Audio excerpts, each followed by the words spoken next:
Hola, ¿cómo les va? Espero que se encuentren bien. Esta ya es la tercera unidad, son dos clases más y ya estaríamos finalizando la primera parte para poder arrancar con lo que es el examen. En esta tercera unidad y puntualmente en esta clase, que es Derecho Colectivo de Trabajo y Seguridad Social, vamos a hablar de todo lo que es la incapacidad laboral y vamos a hacer referencia a el artículo 14 bis de la Constitución Nacional. Pero antes vamos a hacer como un repaso de lo que fue la clase anterior, que era con respecto a la suspensión del contrato de trabajo y a la extinción del mismo.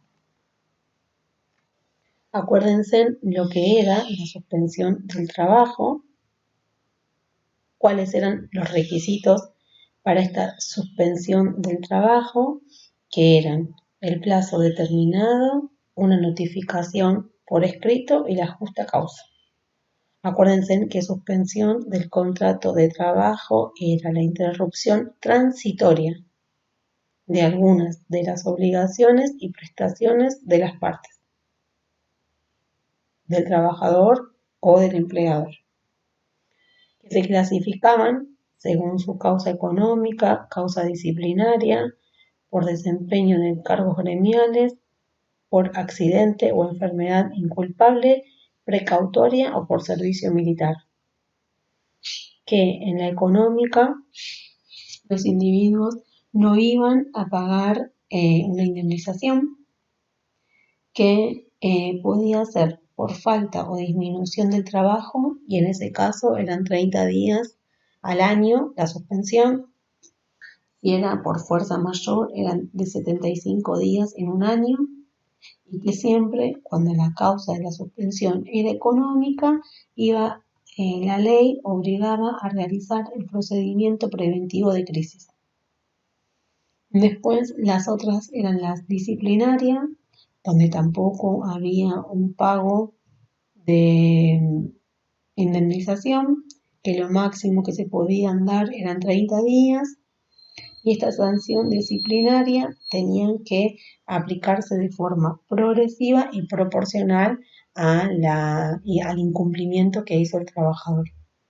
Y que dentro de la suspensión disciplinaria había distintas sanciones, las cuales eran un llamado a atención, apercibimiento, suspensión y despido con justa causa. La otra era la enfermedad o accidente inculpable, que era ajeno al contrato de trabajo. En esta sí, el individuo iba a seguir gozando de su sueldo, de sus remuneraciones, y dentro de la enfermedad, bueno, que podía ser, por ejemplo, la gripe, no sé, una cirugía estética, una enfermedad, un accidente que esté lejos de ser originario en el trabajo. En este caso, lo que tenía como obligación el trabajador era notificar al empleador, prestar certificado médico, someterse a los controles médicos que enviaba el empleador, y bueno, esas eran las obligaciones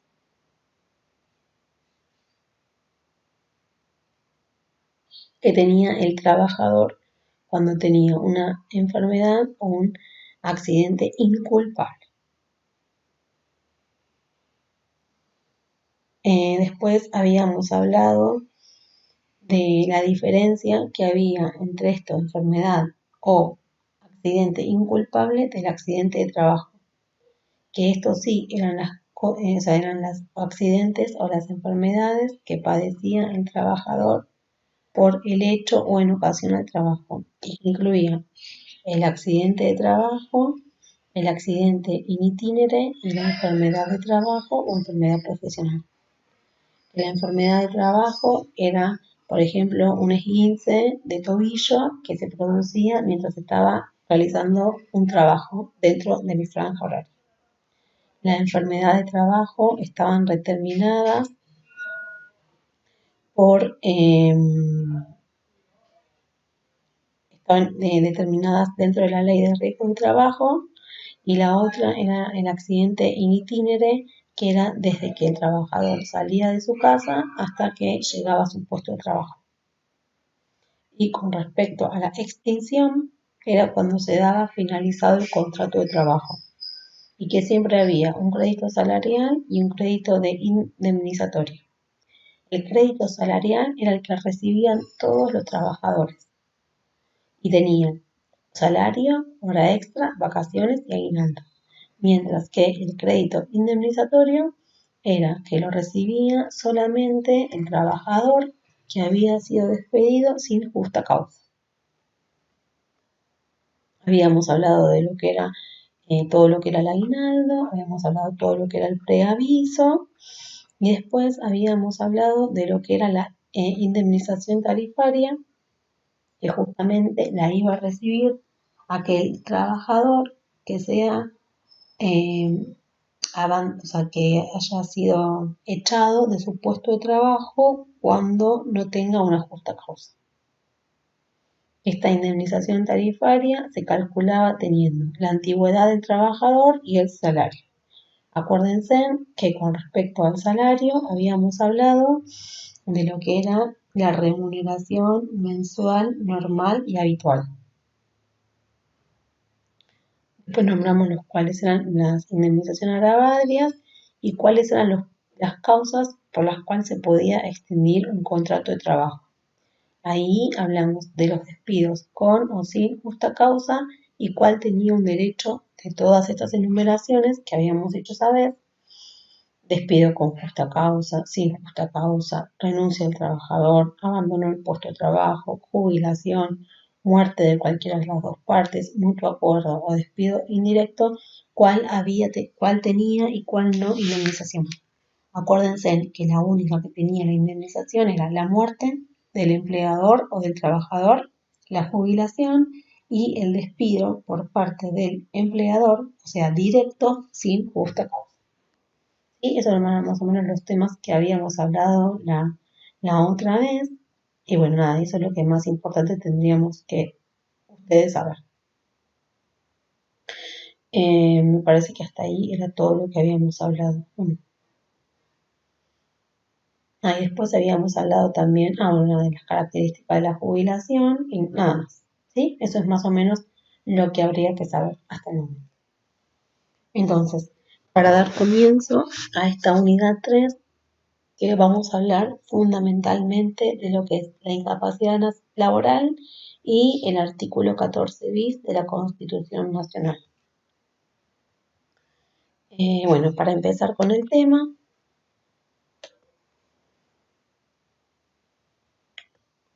vamos a empezar sabiendo que todo lo que haga referencia a la incapacidad laboral va a estar volcado en la Ley de Riesgo de Trabajo, que es la ley número 24.557. Cuando hablamos de ley de riesgo de trabajo, estamos hablando de lo que es el concepto de seguridad social y no de derecho de trabajo.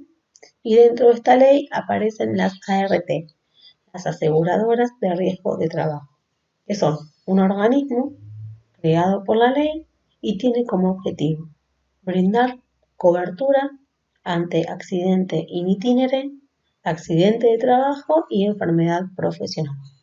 O sea que le brinda la cobertura cuando hay un accidente en el puesto de trabajo.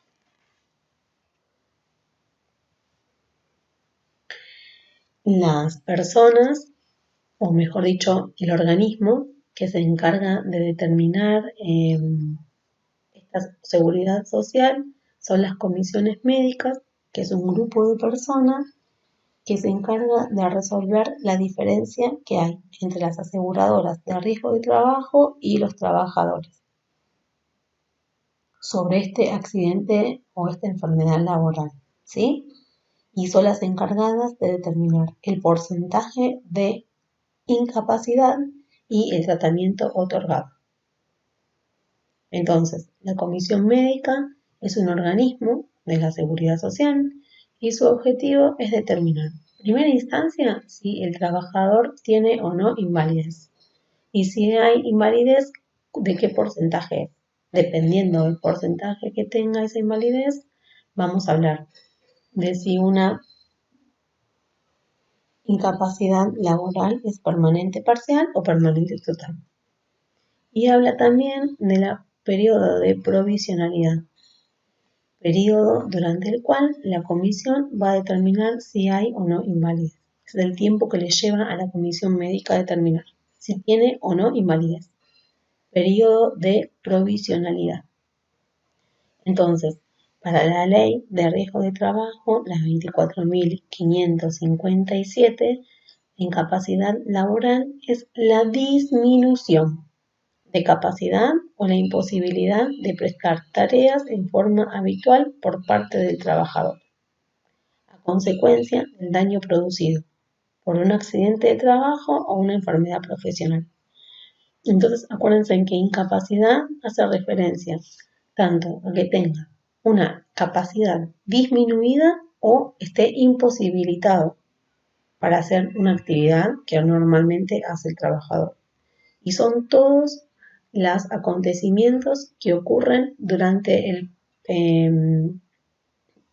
tiempo en que el trabajador se está yendo hacia el trabajo, la enfermedad in itinere o cuando está en su puesto de trabajo. Para eso es que está la ley de riesgo de trabajo.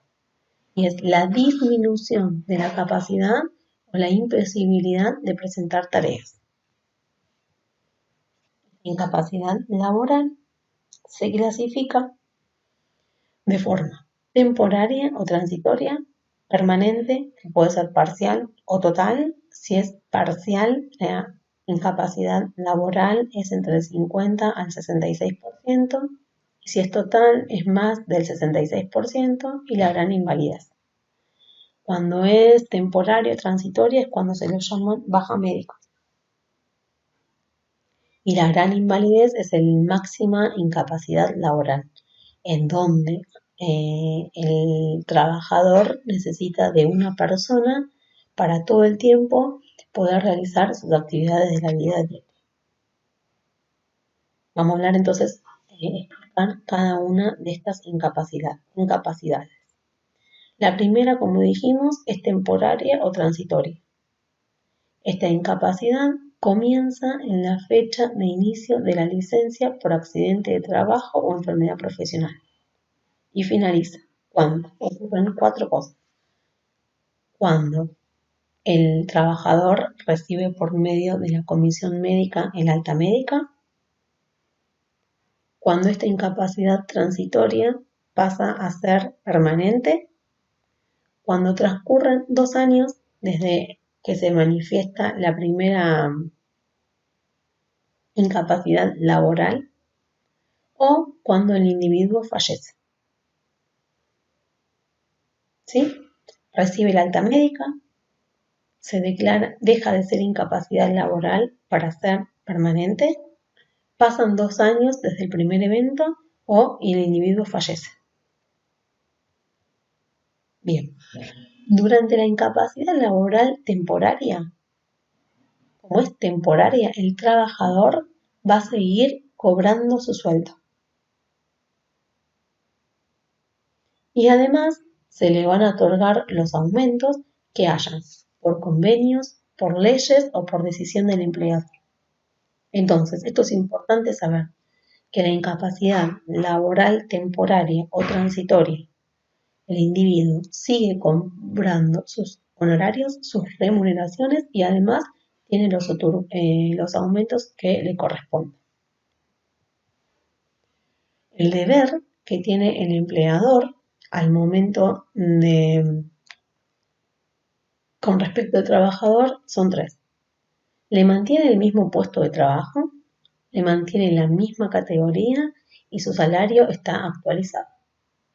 Entonces, cuando la incapacidad laboral es temporaria o transitoria, el empleador tiene 3 deberes que cumplir. Mantiene el mismo puesto de trabajo, mantiene la misma categoría y mantiene un salario actualizado. Su salario es actualizado. Mientras que la incapacidad laboral permanente parcial dice que la incapacidad laboral es entre el 50 y el 66%. Habíamos dicho esto. Y que la ley de contrato de trabajo establece que el empleador debe reincorporar al trabajador y asignarle tareas acordes a su nueva capacidad. Pueden ocurrir dos cosas cuando el trabajador se reincorpora a su puesto de trabajo. Que ese establecimiento no tenga la tarea acorde a lo que pueda hacer el trabajador, o que directamente el empleador no se las quiera otorgar al trabajador. En base a eso lo que pasa puede ser, si el empleador no tiene tareas acorde a lo que realiza un trabajador, entonces se lo va a echar, se lo va a indemnizar de forma reducida y va a haber una extinción del contrato de trabajo. Ahora bien, si hay una actividad acorde para que haga el trabajador, a pesar de que tenga una incapacidad laboral permanente parcial, pero así y todo el empleador no se las quiere asignar, hay extinción del contrato de trabajo y una indemnización total. ¿Sí? Bien.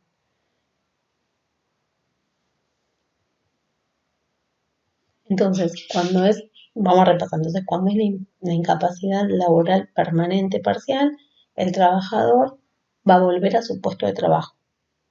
Y pueden ocurrir dos cosas. De que en su puesto de trabajo no haya ninguna función, ninguna tarea para que el trabajador pueda cumplir con su nueva incapacidad laboral, o puede ser que sí haya y el empleador no se la quiera otorgar. Si la opción es la número 1, tiene tareas, pero si no hay tareas, si la opción es la número 1, que no hay tareas, se lo va a echar y se lo indemniza de forma parcial. Mientras que la opción 2 es que sí hay tarea, pero el empleador no se la quiere dar, hay extinción del contrato de trabajo, se lo echa, pero con una indemnización total. Y la incapacidad laboral permanente total es que lamentablemente el trabajador no está en condiciones de prestar tareas. Entonces se extingue el contrato de trabajo. Como se extingue el contrato de trabajo por una incapacidad laboral permanente total, pasa a recibir una pensión. Y eso se lo da el sistema de seguridad social, además de recibir una indemnización. La gran invalidez también es como el mayor grado de incapacidad laboral y habla de que necesita la asistencia continua de una persona para poder realizar sus actividades de vida diaria.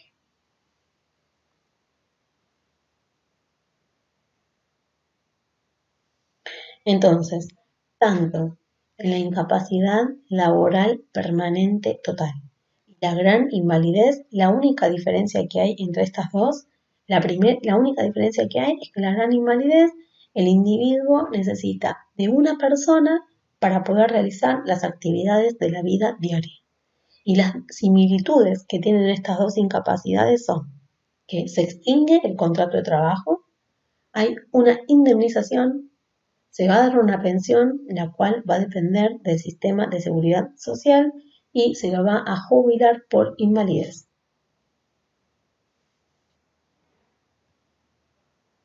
Bien, todo esto con respecto a la incapacidad laboral, ¿sí? Acuérdense las clasificaciones, que eso es lo más importante. La diferencia y las similitudes que hay cuando la incapacidad laboral es permanente total y la invalidez. Y esta segunda parte es todo con respecto al artículo 14 bis de la Constitución Nacional. Entonces, vamos a empezar definiendo lo que es un derecho colectivo de trabajo. El derecho colectivo de trabajo es una rama del derecho laboral que se encarga de regular las relaciones donde interviene la organización sindical, que debe contar con autonomía y libertad de actuación, que está representando a los trabajadores y lo protege del interés colectivo frente a un empleador o grupo de empleadores que tiene como idea representar. La función que tiene este derecho colectivo de trabajo es las negociaciones de forma colectiva, el ejercicio del derecho a la huelga y la negociación y arbitraje en el conflicto laboral. Entonces, el derecho colectivo del trabajo es un conjunto de normas y principios que regula las relaciones entre los sujetos, que son el sindicato, la Cámara Empresarial y el Ministerio del Trabajo, o sea, trabajador, empleador y Estado. ¿Qué es un sindicato? Bueno, el sindicato es una agrupación permanente de trabajadores que ejerce una actividad para defender y promover los intereses del trabajador, para mejorar las condiciones de vida. Y acá es donde aparece todo el artículo 14 bis de la Constitución Nacional, la parte sindical.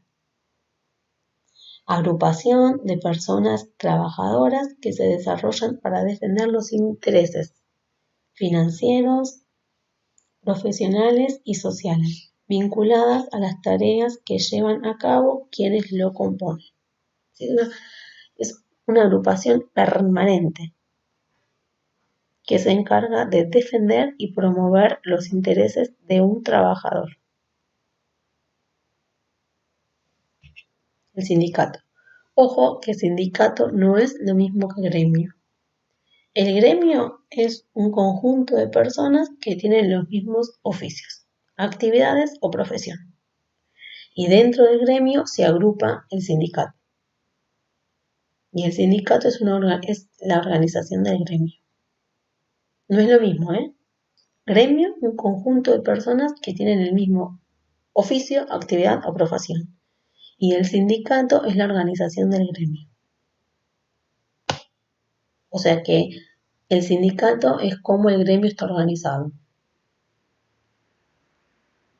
El sindicato tiene que cumplir estas 5 características para ser considerado sindicato, ¿no? La más importante es que tiene que ser libre y democrático. Permanente.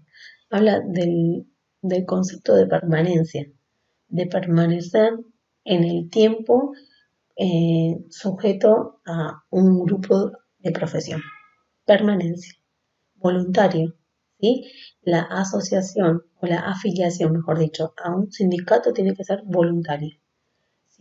Si el trabajador quiere o no asociarse a un sindicato, es voluntario. Pero los beneficios que salgan de ese sindicato es para todos, estés o no afiliado a ese sindicato. No tiene fines de lucro, son órganos de conducción, conducen y organizan a un grupo de trabajadores que pelean o que luchan por sus mismos derechos, obligaciones, por sus beneficios y demás. Y son independientes, o sea, tienen voz y propio independiente sin dejarse influenciar por el Estado y los empleadores. Este sindicato se puede clasificar según 2 cosas.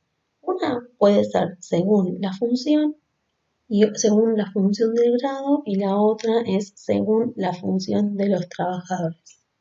Según la función del grado puede ser primer, segundo y tercer grado. El primer grado es sindicatos o unión de trabajadores. La segunda es cuando hay una federación y reúne al primer grupo. Y la tercera es la confederación que reúne a la segunda. Grado 1, 2, 3. sindicatos, federación, confederación. Y según la función de los trabajadores puede ser un sindicato vertical versus horizontal. Estas definiciones son más que nada como de definiciones viejas, no viejas, sino como que vienen de un concepto de la parte del obrero y el patrón, ¿no? En donde el sindicato vertical está formado por obreros y patrones. Y la horizontal son todos obreros. Entonces, la vertical agrupa trabajadores que tienen distintos puestos jerárquicos y la misma actividad. O sea, somos todos médicos, por ejemplo, pero ahí está el director médico, el secretario del médico, el coordinador, el jefe, el empleado, como distintos rangos jerárquicos. Y ahí, como el beneficio, no sé si va a ser tanto para el trabajador, sino que va a ser más equitativo. En cambio, el horizontal, como solamente lo forman todos los empleados de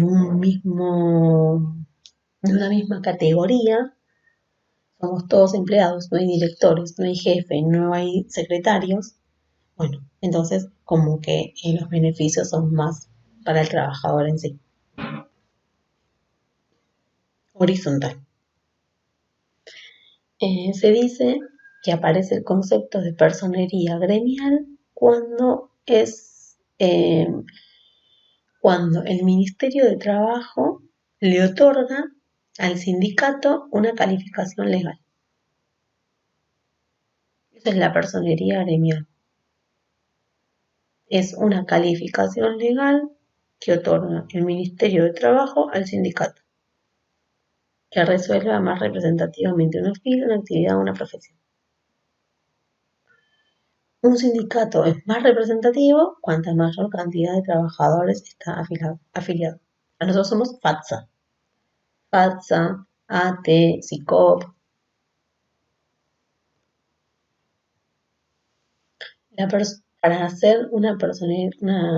Para que el sindicato sea una personería gremial necesita estos requisitos.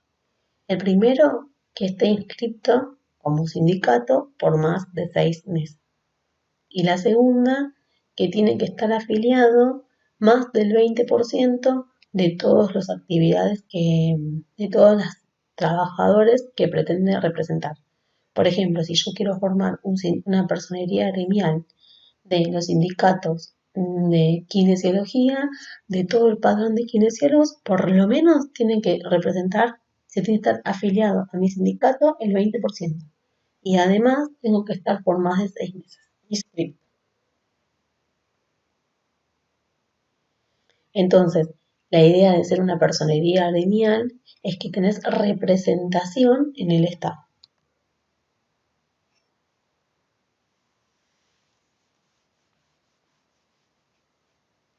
El convenio colectivo de trabajo. Entonces, todo esto con respecto a los sindicatos, para ponerle cierre, es como la segunda parte del artículo 14 bis de la Constitución Nacional, que justamente habla de todo lo que es la parte gremial. Entonces, la segunda parte, derecho a los sindicatos, a la parte sindical. El convenio colectivo de trabajo, en su ley 14.250, habla de que es un acuerdo escrito entre sindicatos con personería gremial y una empresa o grupo de las mismas, que debe estar validado por el Ministerio de Trabajo. Un convenio colectivo de trabajo. Es un acuerdo que hay entre trabajadores representados por un sindicato, empleadores, la Cámara Empresarial, que está homologado, validado por el Ministerio de Trabajo, o sea, el Estado. Y fundamentalmente buscan mejorar todo lo que es la condición de trabajo y fundamentalmente la remuneración. Cuando hay un conflicto cuando hay un conflicto colectivo de trabajo, aparecen justamente las disputas, los choques, las controversias entre empleador y el trabajador. Entonces ahí, cuando aparece este conflicto entre las partes, es donde aparece la huelga. La huelga es la abstención colectiva y concertada de la prestación laboral, con carácter temporal y con abandono del lugar de tarea, como forma de presión sobre las decisiones del empleador. La huelga es un derecho fundamental de los trabajadores, en donde el trabajador deja su puesto de trabajo con el objetivo de conseguir ventajas laborales y sociales. Este también es el artículo 14 bis de la Constitución Nacional, el derecho a la huelga. Bien. O sea, es el sindicato, con su personería gremial, la que determina en qué momento va a haber una huelga y qué es lo que se va a reclamar en esa huelga. El objetivo de la huelga es conseguir un beneficio, ya sea se crea un derecho nuevo, se reforma uno que existe o se hace cumplir el que no se está cumpliendo. Para eso se hace la huelga. Y es para encontrar, para buscar el beneficio hacia el trabajador. Ahora bien, ¿qué pasa, no? Cuando siempre que hay una huelga, aparece posterior a la huelga la conciliación obligatoria. Esto es la ley 14.786, en donde dice que es justamente una ley que regula el derecho a la huelga. Cuando un sindicato decide que su grupo de trabajadores va a hacer una huelga, se lo tiene que informar al Ministerio de Trabajo. Y entonces es el Estado que está obligado a convocar a esta conciliación obligatoria entre el trabajador y el empleador. Y la idea es llegar a un acuerdo. Para eso es la conciliación obligatoria. Tratamos de llegar a un acuerdo entre los trabajadores y los empleadores. Y como que el Estado vendría a ser el que estaría mediando la situación. Ahora bien, esta conciliación obligatoria tiene una prórroga de 10 días que se puede extinguir hasta 15 días. Mientras exista la conciliación obligatoria, el trabajador no puede hacer huelga. El Estado se lo impide. Bien, cuando hay una conciliación obligatoria pueden pasar tres cosas.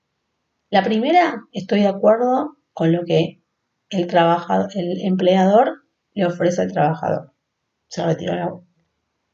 La segunda opción, no estoy a favor de lo que el empleador me ofreció como trabajadora, continúo con la huelga.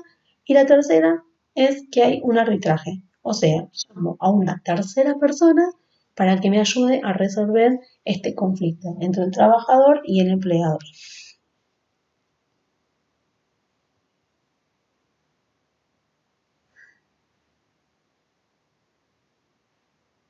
Este arbitraje, primero que nada, se encarga de resolver el conflicto, ¿sí?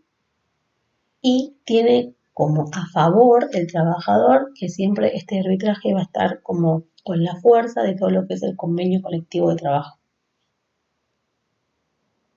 Las dos partes eligen el tercero, el arbitraje. Bien, entonces acá es cuando hay una huelga, se va a una conciliación obligatoria y si en la conciliación obligatoria no se resuelve nada entre el trabajador y el empleador, se llama a un arbitraje.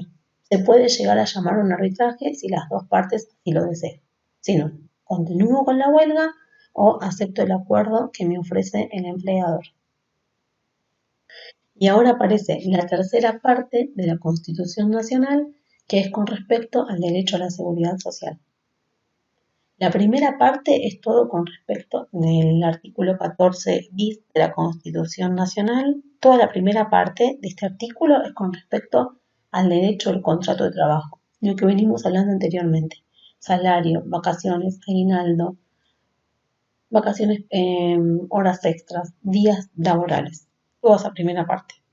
La segunda parte es con respecto al derecho al sindicato. Y la tercera es con respecto a la seguridad social. Entonces, seguridad social es un concepto que ya define la Organización Internacional del Trabajo y es la protección que la sociedad proporciona a los habitantes mediante una serie de medidas públicas contra las privaciones económicas y sociales por causa de enfermedad, maternidad, accidente de trabajo, enfermedad laboral, pobreza, desempleo, invalidez, vejez o muerte. Entonces, cuando hablamos de seguridad social, estamos hablando de una protección tanto económica y social que va a recibir aquel trabajador que se encuentre en una situación desventajosa, pero los protege. Eso es el objetivo que tiene y lo importante de la seguridad social. Protege al trabajador.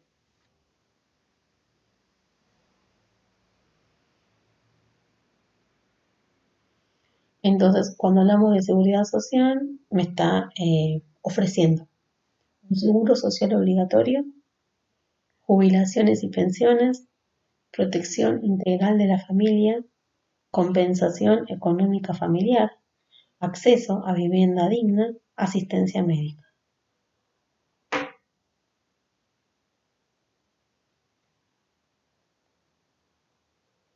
La seguridad social es integral e irrenunciable. Por ejemplo, asistencia médica es PROFE para el que tenga la invalidez y EPAMI para el jubilado. Acceso a una vivienda digna, la compensación económica familiar, eso es, por ejemplo, asignaciones familiares, la asignación universal por hijo. Se proteja la forma integral de la familia, las jubilaciones y las pensiones. Bueno, la jubilación es lo que va a recibir todo trabajador en relación de dependencia. Acuérdense que estén sujetos a cumplir sus años y sus aportes. Y las pensiones es lo que se le da, por ejemplo, cuando un adulto joven tiene una incapacidad laboral permanente total. Se le da las pensiones. Y un seguro social obligatorio. Y el seguro social es un programa que financia el gobierno para satisfacer estas necesidades básicas sin recursos. Está dirigido para los que viven en condición de pobreza, discapacitados, familias numerosas, ancianos, jubilados y demás. Es el ANSES, la Administración Nacional de la Seguridad Social, la que se encarga de regular estos organismos, ¿no? Es el organismo que lo regula. Gestiona las prestaciones de seguridad social, como por ejemplo asignación familiar, subsidio por desempleo, asignación universal por hijo, jubilación y pensiones. Y hasta ahí estamos. Entonces, esta parte tiene como importante todo lo que es la incapacidad laboral, cómo se la clasifica. Y la segunda parte de esta clase, acuérdense que es con respecto a la segunda y tercera parte del artículo 14 bis de la Constitución Nacional. Es importante que sepan la diferencia que hay entre un sindicato y un gremio, cómo se clasifica, qué características tiene el sindicato. Acuérdense del convenio colectivo del trabajo, donde aparece el concepto de la huelga, de la conciliación obligatoria, el arbitraje y con respecto a todo lo que es la seguridad social. Muy bien, nos estamos viendo. Saludos.